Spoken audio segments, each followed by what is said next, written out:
YouTube channel श्रेसेट classes हमने एक chapter start किया था जिसका नाम था इंफ्रास्ट्रक्चर। हमने अभी लास्ट क्लास में ही स्टार्ट किया है। इंफ्रास्ट्रक्चर का मतलब क्या बताया आपको? इंफ्रास्ट्रक्चर मींस, हाँ जी बताए, कोई भी सपोर्ट सिस्टम जो किसी देश के इकोनॉमिक या सोशल डेवलपमेंट में हेल्प करे। अब सोशल या इकोनॉमिक डेवलपमेंट में जो हेल्प करता है, सोशल डेवलपमेंट हो तो हम किसकी डेवलपमेंट सोच रहे हैं? सोसाइटी की वेलफेयर। और इकोनॉमिक डेवलपमेंट मींस जब हम इकोनॉमी की डेवलपमेंट के बारे में सोचेंगे। तो जब आप सोशल डेवलपमेंट की बात करते हैं, सोशल इंफ्रास्ट्रक्चर, तो उसमें क्या क्या आती हैं? दो चीजें, हेल्थ एंड एजुकेशन। और जब हम इकोनॉमिक इंफ्रास्ट्रक्चर की बात करते हैं उसमें बेसिकली आते हैं रोड्स, ट्रांसपोर्टेशन, कम्युनिकेशन, ये सब जो हमें प्रोडक्टिविटी में हेल्प करता है। इनमें बेसिक डिफरेंस क्या है? जो इकोनॉमिक इंफ्रास्ट्रक्चर होता है it promotes productivity and social infrastructure promotes social welfare of the people. ठीक है, उसके बाद हमने पढ़ा था कि इंफ्रास्ट्रक्चर और डेवलपमेंट आपस में रिलेटेड कैसे हैं। उसकी हमने इन टोटल 7 हेडिंग्स करी थी। अगर किसी को किसी हेडिंग में डाउट होगा तो मेरे से पूछ लेना। फिलहाल हम नेक्स्ट टॉपिक को स्टार्ट करते हैं, that is the state of infrastructure in India. India में इंफ्रास्ट्रक्चर कैसा है? सबसे पहला पॉइंट लिखा है एनर्जी। एनर्जी जो है बेटा कौन से इंफ्रास्ट्रक्चर में आएगी? सोशल या इकोनॉमिक? हमने पढ़ा ना इंफ्रास्ट्रक्चर दो तरह के हैं, एक सोशल और एक इकोनॉमिक। तो ये इकोनॉमिक इंफ्रास्ट्रक्चर का पार्ट है क्योंकि इससे हम पैसा कमाते हैं। तो देखो क्या लिखा है, इससे प्रोडक्शन होती है बेसिकली। आप देखो इलेक्ट्रिसिटी जो है वो पब्लिक वेलफेयर के लिए नहीं है, वो किस लिए है? For increasing the productivity. कि मशीनों में जो बिजली चाहिए उससे मशीनें चल सके और प्रोडक्टिविटी बढ़ सके। तो ये इकोनॉमिक इंफ्रास्ट्रक्चर का पार्ट है। देखो क्या लिखते हैं, energy is the most important component of economic infrastructure. कह रहे इकोनॉमिक इंफ्रास्ट्रक्चर का एक बहुत इंपॉर्टेंट कंपोनेंट है। It is the lifeline of production activity across all the sector of economy. कह रहे इकोनॉमी के जितने भी प्रोडक्शन सेक्टर हैं, जहां पे भी प्रोडक्शन होनी है, उसका मेन कंपोनेंट होता है electricity. Energy is used to run the tubewells, machines and even computers. Energy हमें सब चीजों में चाहिए, चाहे हमें ट्यूबवेल चलाना है, चाहे हमें मशीन चलानी है, या हमें कोई कंप्यूटर ऑपरेट करना है। क्लियर हो गई बात जी? तो इंफ्रास्ट्रक्चर कैसा है उसके बारे में बता रहे हैं। पहला हमने पढ़ लिया एनर्जी। दूसरा है commercial and non commercial energy. इसके बारे में डिफरेंस दिया हुआ है नेक्स्ट पेज पे। मिल गया बेटा? Page number 11। ठीक है, पढ़ते हैं बेटा। Commercial and non commercial energy कौन सी होती है बेटा? इधर समझेंगे फिर हम पढ़ेंगे। इधर कमर्शियल एनर्जी वो एनर्जी है जिसको हम यूज करने के लिए पहले हमें उसे परचेज करना पड़ता है, वो होती है कमर्शियल एनर्जी, जो हमें फ्री गिफ्ट ऑफ नेचर की तरह अवेलेबल नहीं है, जिसकी एक्चुअल में हमारे पास शॉर्टेज है। वो होती है हमारी कमर्शियल एनर्जी, जो प्रोडक्शन में ज्यादातर यूज होती है, like petrol and petroleum products. और अगर हम कहें जो फ्री गिफ्ट ऑफ नेचर की तरह अवेलेबल है, like solar energy, wind energy, जिसको आप यूज कर सकते हैं और जो जल्दी से खत्म नहीं होंगी, तो वो सब आती है हमारी नॉन कमर्शियल एनर्जी में। पढ़ते हैं पहला, goods of commercial energy are traded through market. कह रहे कमर्शियल जो एनर्जी है वो मार्केट में ट्रेड करी जाती है, बिकती है। These goods have certain price. There are domestic market as well as international market for these goods. ये गुड्स डोमेस्टिक मार्केट में भी बिकते हैं और ये गुड्स इंटरनेशनल मार्केट में भी बिकते हैं। क्लियर हो गई बात? और नॉन कमर्शियल कौन सी है? Goods of non commercial energy are generally procured by villagers as free goods. जो विलेजर्स यूज करते हैं as a free goods. These goods are offered have no price. इनका कोई प्राइस नहीं है। These are generally these are generally local market goods. These are generally local market there is generally a local market for these goods. Sorry, क्या लिखा है? There is generally a local market for these goods. वो कहां पे बिकते हैं? Domestic as well as international market में. ये गुड्स ऐसे होते हैं जो सिर्फ और सिर्फ लोकल मार्केट में ही बिकते हैं, ये इंटरनेशनल मार्केट में आप नहीं बेचते. Number 2, largely used for industrial और कमर्शियल पर्पस. इसको हम कहां यूज करते हैं? जनरली कमर्शियल या इंडस्ट्रियल पर्पस. उधर these are largely used for domestic and consumption purpose. Example coal, petroleum, और उधर firewood, animal waste, agriculture waste etcetera. Clear हो गई बात? कोई प्रॉब्लम किसी को इसमें? Next, conventional and non conventional energy. तो पहला है कमर्शियल नॉन कमर्शियल, दूसरा कन्वेंशनल और नॉन कन्वेंशनल एनर्जी. बेटा ध्यान से समझना, कन्वेंशनल और नॉन कन्वेंशनल में डिफरेंस क्या है? कन्वेंशनल वो एनर्जी है जिसकी बहुत पुरानी हिस्ट्री चलती आ रही है, यानी कि बहुत पुराने समय से जो एनर्जी यूज हो रही है. जैसे कि आप कह सकते हैं जो एनर्जी पेट्रोलियम से जनरेट हो रही है, वो क्या है? बहुत पुरानी चलती आ रही है, बहुत पहले से लोग यूज कर रहे हैं. और नॉन कन्वेंशनल कौन सी है? जो आजकल ही बनी है, जैसे कि सोलर एनर्जी, पहले तो कोई नहीं यूज करता था. विंड एनर्जी, ये सब एनर्जीज जो रिसेंटली डेवलप हुई हैं और जो अभी एक्चुअल में पूरी तरह से डेवलप भी नहीं हुई हैं. They are under the process of development. आप देखते हैं हम सोलर एनर्जी डेवलप तो कर चुके हैं, बट स्टिल आज भी अगर हमें बड़ी बड़ी मशीन्स ऑपरेट करनी है तो हम सोलर एनर्जी का यूज नहीं कर पा रहे. पता है क्यों नहीं कर पा रहे? क्योंकि सोलर एनर्जी में इतनी पावर नहीं है कि वो लार्ज मशीन्स को चला पाए. तो उसके लिए आज भी हमें कौन सी एनर्जी यूज करनी पड़ रही है? Conventional energy.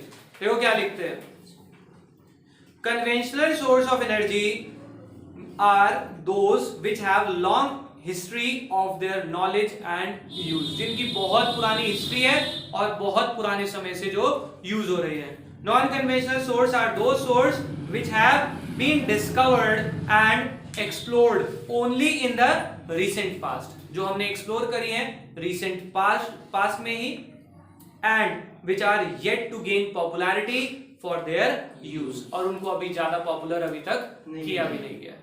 Next point, usage.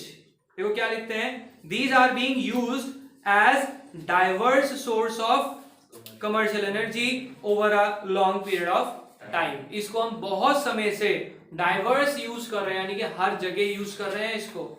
जैसे कि कोल, पेट्रोलियम हर जगह यूज हो रहा है, हर तरह की फैक्ट्री में यूज होता है. और उसका देखो क्या लिखा है, most of these are only in experimental stage. अभी वो एक्सपेरिमेंट में ही है और ज्यादा से ज्यादा कहां यूज हो रही है? घरों में. And they are being used as diverse source of commercial energy.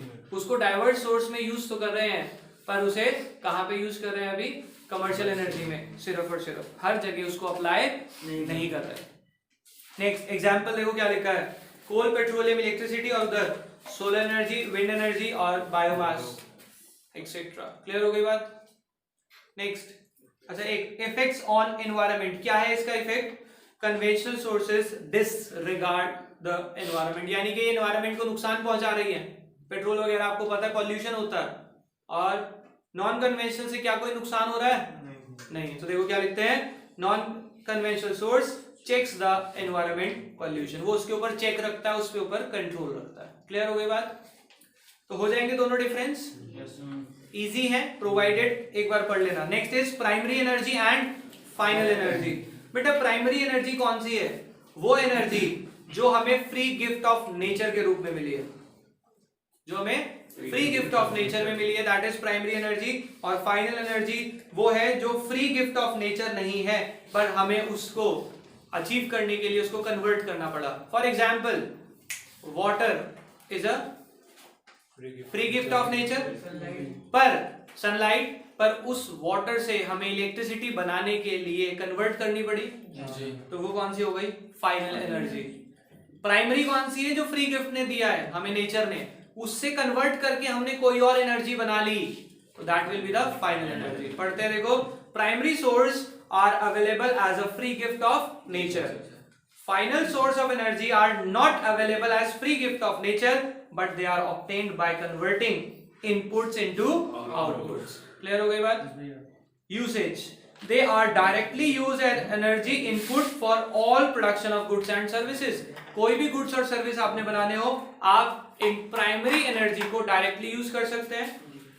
Secondary final में देखो क्या लिखा है, these sources are needed to pass through a process of transformation. इन्हें एक ट्रांसफॉर्मेशन के प्रोसेस से पास होना है before they are use as a energy input. Energy की तरह अगर वो यूज होंगी उससे पहले उन्हें एक प्रोसेस फॉलो करना पड़ेगा. मैंने आपको बताया कि अगर पानी को आपने फाइनल एनर्जी की तरह यूज करना है तो पहले उसे एक प्रोसेस से कन्वर्ट करके इलेक्ट्रिसिटी में कन्वर्ट किया जाएगा, फिर वो यूज हो सकता है. क्लियर? तो it is has to pass through a process before they are used as a final energy. For example, conversion. Primary source can easily be converted into final source. Primary को final में convert कर सकते हैं. क्या final को primary में convert कर सकते हैं? बिजली को पानी बना दो. Final source can not be converted into primary source. Example, coal, petroleum gas और उधर इलेक्ट्रिसिटी. क्लियर?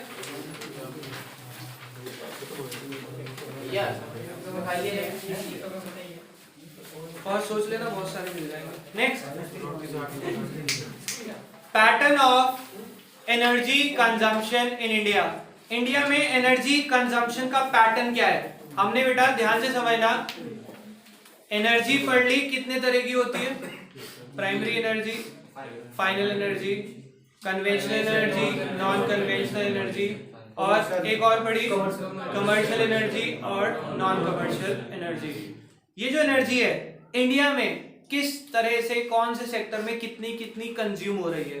देखो बेटा, एक बहुत बड़ी प्रॉब्लम है कि एनर्जी अगर हमारे पास अनलिमिटेड अमाउंट में अवेलेबल हो तो हम प्रोडक्शन इजीली बढ़ा सकते हैं. आप सोचे अगर पेट्रोलियम की कोई कमी ना हो तो प्रोडक्शन करना इजी हो जाएगा. आधी प्रॉब्लम तो यही रहती है कि हमारे देश में पेट्रोलियम है ही नहीं, हमें दूसरे गल्फ कंट्रीज से मंगाना पड़ता है और वहां पे बहुत प्राइस चार्ज हो रहे हैं, और प्राइस चार्ज होने की वजह से प्रोडक्शन हैवी हो रही है, जिस वजह से प्रोडक्शन कॉस्ट हैवी होने की वजह से हमें प्रोडक्ट का प्राइस बढ़ाना पड़ रहा है और महंगाई बढ़ रही है. तो देखो क्या लिखा है कि एनर्जी कैसे कंज्यूम होती है इंडिया में. Pattern of energy consumption refers to percentage use of different source of energy. यानी कि जो डिफरेंट सोर्स ऑफ एनर्जी है उसको आप कैसे कैसे कहां कहां यूज कर रहे हैं, पहला पॉइंट. दूसरा क्या लिखा है, our consumption of oil has considerably increased over time, for which we are largely dependent on oil rich Gulf country. कह रहे हमारा recent past में ऑयल की जो कंजम्पशन है वो बहुत ज्यादा बढ़ी है और ऑयल के लिए हमें गल्फ कंट्रीज के ऊपर डिपेंड होना पड़ता है. नंबर 3 क्या लिखते हैं, consumption of electricity in agriculture sector has substantially increased over time. कह रहे एग्रीकल्चर में इलेक्ट्रिसिटी कंजम्पशन भी बढ़ी है. It has increased 500 times during the last 70 years. पिछले 70 सालों में 500 गुना बिजली की कंजम्पशन एग्रीकल्चर में बढ़ी है. अब इन्होंने 500 गुना तो लिख दिया, अभी 500 गुना कंपेयर किससे कर रहे हैं? 70 साल पहले यानी 1950. 1950 में सारे एग्रीकल्चर तो क्या था? हैंडमेड था, सब कुछ तो हाथों से होता था वहां पे. अब वो कोई चीज पहले 0 थी, अब वो 500 हो गई, तो क्या बड़ी बात हो गई? इन्होंने ऐसा शो कर दिया 500 टाइम्स 500 गुना हो गया. बच्चा कहता है सर बहुत बढ़ गया, इसका मतलब अभी भी आप देखते हैं आधे से ज्यादा खेतों में बिजली अवेलेबल नहीं है. तो एक्चुअल पोजीशन ना दिखा के ऐसे प्रेजेंट किया जाता है डेटा को कि 500 टाइम्स बढ़ गया. कंपेयर किससे कर रहे हैं वो नहीं समझ आता. अगर उस टाइम 1% लैंड पे आपके पास 1 लैंड पे इलेक्ट्रिसिटी अवेलेबल होती थी तो अब वो उसके 500 गुना यानी 500 जमीनों पे मिलेगी, बाकी तो अभी भी खाली पड़ी है. इसका मतलब समझ रहे बात को? तो 500 टाइम्स का कोई यहाँ पे मतलब नहीं बैठता, लेकिन फिर भी लिखा है तो हमें डेटा प्रेजेंट करना है. बेटा हम एक काम कर सकते हैं, हम थोड़ी देर क्लास को पॉज करके दोनों भाई की डिस्कशन पहले कवर करवा लेते हैं, उसके बाद पढ़ लेंगे. चलो बेटा, हमने पैटर्न ऑफ एनर्जी कंजम्पशन के 3 पॉइंट पढ़ लिए. हमने पहला क्या पढ़ा कि इंडिया में जो एनर्जी कंजम्पशन का पैटर्न है उसका यूज डिफरेंट सोर्स में हो रहा है. जितनी भी सोर्स है सारी यूज हो रही है, पहला. दूसरा हमने पढ़ा कि हमारा ऑयल का कंजम्पशन रिसेंट ईयर में बहुत ज्यादा बढ़ा है, जिसकी वजह से हमें गल्फ कंट्रीज के ऊपर डिपेंड होना पड़ रहा है। तीसरा हमने पढ़ा इलेक्ट्रिसिटी का कंजम्पशन एग्रीकल्चर सेक्टर में 500 टाइम्स इंक्रीज हो गया। Point number 4, consumption of electricity in industrial sector continues to be highest. फिर भी आज की डेट में सबसे ज्यादा इलेक्ट्रिसिटी कंजम्पशन हो रही है इंडस्ट्रीज में as compare to other sectors. Clear हो गई बात? आगे बढ़ते हैं। Sector share of energy consumption, जो टोटल एनर्जी है वो कहां कहां कंज्यूम हो रही है। देखो इंडस्ट्रियल सेक्टर में 37.8, ट्रांसपोर्टेशन में 22%, एग्रीकल्चर में 21.9% और हाउस होल्ड यानी अदर सेक्टर्स में आ गई आपकी 24.3%। तो आपको पता है प्राइमरी सेक्टर कौन सा हुआ, सेकेंडरी और टर्शरी। तो ये अलग अलग पावर कंजम्पशन हो रही है हर सेक्टर में, और जो हाउस होल्ड है they are covered under other sector. Clear? तो आपको ये डेटा याद करना पड़ेगा कि एनर्जी कंजम्पशन कौन से सेक्टर में कितनी हो रही है। Next is emerging challenges in power generation, यानी कि जो हम पावर या एनर्जी जनरेट कर रहे हैं उसमें कुछ चैलेंजेस फेस करने पड़ रहे हैं हमें। क्या चैलेंजेस है? सबसे पहला, इनएडिक्वेट जनरेशन ऑफ इलेक्ट्रिसिटी, यानी कि जितनी एनर्जी की रिक्वायरमेंट है ना उतनी एनर्जी हम जनरेट नहीं कर पा रहे। इनएडिक्वेट है जनरेशन। तो पढ़ते हैं, in spite of having good power generation capacity, कह रहे हमारे पावर जनरेशन कैपेसिटी तो बहुत अच्छी है, India is still struggling to meet the rising demand of power. कह रहे हमारी कैपेसिटी अच्छी होने के बावजूद जितनी डिमांड है पावर की हम उतनी जनरेट नहीं कर पा रहे। In the last financial year the shortage was about 2.1%, अभी भी 2% की शॉर्टेज है, due to which the problem of low voltage fluctuation, power cuts etcetera are rising. इसी वजह से आप देखते हैं पावर फ्लक्चुएशन, कभी वोल्टेज बढ़ती है कभी कम होती है, लाइट जाती है, ये सब इलेक्ट्रिसिटी की शॉर्टेज की वजह से ही है। पहली बात समझ आ गई। दूसरा, लेस कैपेसिटी यूटिलाइजेशन। बेटा ध्यान से समझना कि हमारे जो पावर प्लांट्स हैं जो प्रोडक्शन कर सकते हैं उनकी पूरी यूटिलाइजेशन नहीं हो रही। जितनी प्रोडक्शन हम कर सकते हैं उसका 60% पे ऑपरेट कर रहे हैं। क्यों? क्योंकि हमारे पास रिसोर्सेज की शॉर्टेज है। मशीनों की कमी नहीं है, पर रिसोर्सेज जिससे इलेक्ट्रिसिटी जनरेट हो रही है, लाइक वाटर, आप कहें दूसरी कोई कोल एनर्जी जिससे आप इलेक्ट्रिसिटी बना रहे हैं। पेट्रोल से बिजली बनती है, आपको पता होगा, जनरेटर में। अब वो इलेक्ट्रिसिटी बनाने वाले इक्विपमेंट की कैपेसिटी तो बहुत है, पर उसके अंदर जो रिसोर्सेज आनी है वो रिसोर्सेज की शॉर्टेज है। इसी वजह से हम पूरी कैपेसिटी का यूटिलाइजेशन नहीं कर पा रहे। देखो क्या लिखा है, in India there is under utilization of production capacity of thermal power plants, thermal power stations. कह रहे थर्मल पावर स्टेशन की प्रॉपर यूटिलाइजेशन नहीं हो रही। The plant load factor in India is about 60% only. जितना उसका लोड फैक्टर है उसका हम सिर्फ 60% यूटिलाइज कर रहे हैं, यानी कि 40% जो कैपेसिटी है अभी भी हमारी वेस्ट हो रही है। Is it clear? आगे समझ। Next is transmission and distribution losses. ये तो हम सब फेस कर रहे हैं कि इलेक्ट्रिसिटी में जब वायर के थ्रू इलेक्ट्रिसिटी ट्रांसफर हो रही है तो ट्रांसफर होते टाइम लॉस होता है बिजली का, समझते हो? वो जो तारें डलती है, that is the transmission loss. उसकी पेमेंट तो मिलती नहीं है और इलेक्ट्रिसिटी यूज हो रही है। तो देखो क्या लिखा है, transmission and distribution of electricity is about 20%। जितनी इलेक्ट्रिसिटी गवर्नमेंट ट्रांसफर करती है, पावर प्लांट ट्रांसफर करते हैं, उसका 20% तो रास्ते में ही नुकसान कर देते हैं लोग। दिस इज बिकॉज ऑफ कारण। हाँ बेटा देखो इसका रीजन भी लिख दिया। Yes, this is because of backward technology. एक तो हमारी टेक्नोलॉजी पुरानी है, पुरानी तारें लगी हुई है, उसमें आधा तो वेस्ट हो जाता है, तार टूट जाती है। पहला बैकवर्ड टेक्नोलॉजी। और दूसरा पिलफरेज ऑफ ऑफिशियल स्टाफ। जो स्टाफ है ना इलेक्ट्रॉनिक डिपार्टमेंट का, वो पिलफरेज, जिसे हम कहते हैं हिंदी में चिंदी चोरी में बिलीव करते हैं। तार डाल दी, एक घर का कनेक्शन दे दिया। या आप देखते हैं आपके घरों में जो मीटर रीडर आते हैं वो क्या करते हैं, रीडिंग कम नोट करते हैं, आपसे 50 रुपए ले जाते हैं, 100 रुपए ले जाते हैं। हाँ बेटा ऐसे ही करते हैं आजकल। हाँ जी हाँ जी प्लीज। तो यहाँ पे यही लिखा है कि ट्रांसमिशन लॉस हो रहा है। Last point, loss of electricity boards. इस वजह से इलेक्ट्रिसिटी बोर्ड्स को भी लॉस हो रहा है। देखो क्या लिखते हैं, production and distribution of electricity in India is nearly a monopoly of the government.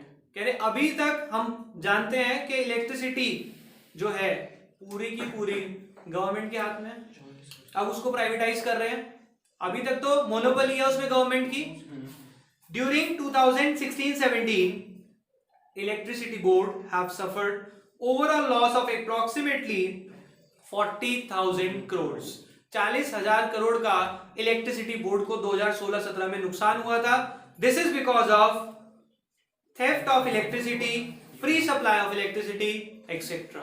कारण ये दो रहे कि चोरी भी हो रही है और कुछ जगहों पे हमें इलेक्ट्रिसिटी फ्री सप्लाई करनी पड़ रही है, जहां पे आपने देखा था कि हमें बैकवर्ड एरियाज को डेवलप कराने के लिए बिजली के बिल माफ करवाए थे।